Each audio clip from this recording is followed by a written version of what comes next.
This video is brought to you by Straight Goods News, Canada's alternative online news source. Visit straightgoods.ca.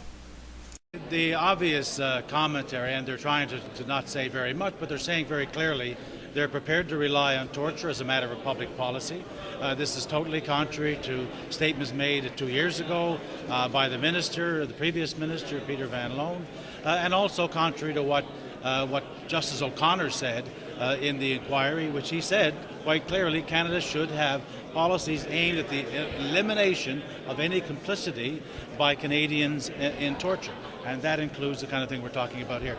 Torture, I mean, one of the things about torture, aside from being immoral and illegal under international law and humanitarian law, it's just not reliable. It's not something that you rely on. And by, as a matter of course, stating a policy like this, you're essentially encouraging torture to take place. So what do you make of this reversal of position? I mean, it was very clear their previous position. Now it seems to be fairly clear their new position.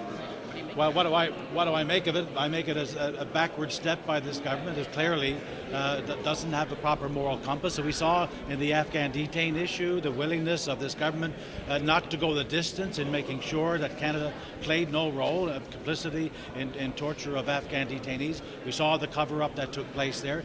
And to state this explicitly now clearly is a step backward by this government. I'm not able to explain it. They're clearly sliding backwards and taking a total backward step to what was said by the director of CSIS 2 years ago, by the minister 2 years ago, clearly and explicitly, and by Justice O'Connor and the O'Rourke. Do you think there's some circumstance or some pressure from another country or some circumstances? I'm not able to speculate on why this government would rely on torture and make an explicit statement that they're prepared to do that as a matter of public policy. Well, you know, torture is a violation of international humanitarian law and human rights law, and its complicity in other countries' torture is encouraging torture.